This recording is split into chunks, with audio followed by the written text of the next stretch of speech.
The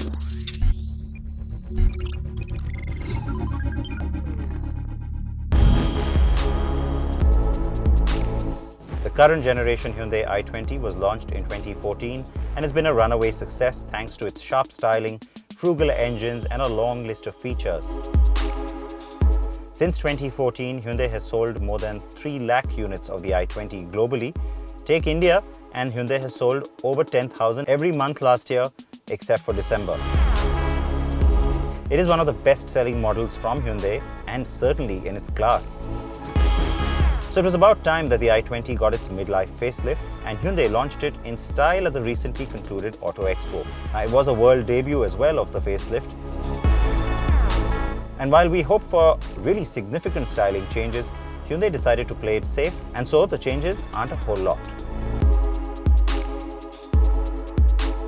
So the big changes on any facelift are usually in the face, and that's the case with the i20 as well. Now I like the orange color, borrowed or carried over from the Verna, and it certainly suits the character of the i20. Now it's a good looking car, always was, and it kind of enhances that a little bit by trying to go a little premium. The Cascade grille, I've not been a fan of it in the past, but I have to say on the i20 it really works beautifully. It stretches out the face, makes it look a little wider and makes the stance of the car look a little bolder. So I like that. It's also finished in an interesting sort of a pattern which works well. Daytime running lights now get added onto this. Only the Active had it earlier, remember. So the whole face, therefore, with the new revised bumper and grille and the enhanced headlight trimming, does give the car a slightly new look. Now, the new color, of course, certainly helps to add to that. Along the sides, you pretty much pick up the same cues. Nothing much has changed. There's a new alloy pattern, but not a whole lot. But again, when you come to the back is where you see the big drastic change, because the tail light and the tailgate are new. The car I'm driving today is the top-spec diesel variant of the i20 facelift with a manual gearbox. Hyundai cars are always known for having a comprehensive list of features, and so on this model it's no different. But from besides what we've showed you, the car also gets 16-inch wheels which have a new alloy pattern. Those are only available on the Asta and Asta Option variant. Then you got the chrome door handles which add a premium touch. I've always liked the fact that the i20 had a lot of safety features standard for some time now, even before the facelift. So the dual airbags, ABS, ISOFIX, and the layout has changed a little bit. So it's not a huge jump, but it's an enhancement. And so you get a new touch screen. It has all the connectivity features for your smartphone and all of that. Climate control was always there. The steering controls were always there.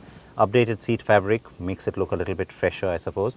And you've got a drop-down armrest at the rear now with cup holders, which is a segment first. Hyundai has carried over both the petrol and diesel engine variants of the current model. Not necessarily a bad thing. We like the engines because they're efficient and decent on power.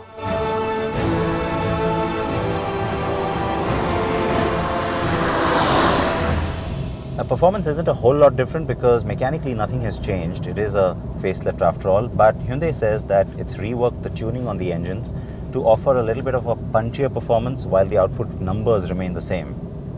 And on the diesel side of things, fuel efficiency therefore is enhanced by 9%. Now, what about the competition? We've already said that the Hyundai i20 bests both the Baleno and the Jazz. But when it comes to the automatic side of things, well, then the Jazz starts to play a bigger role.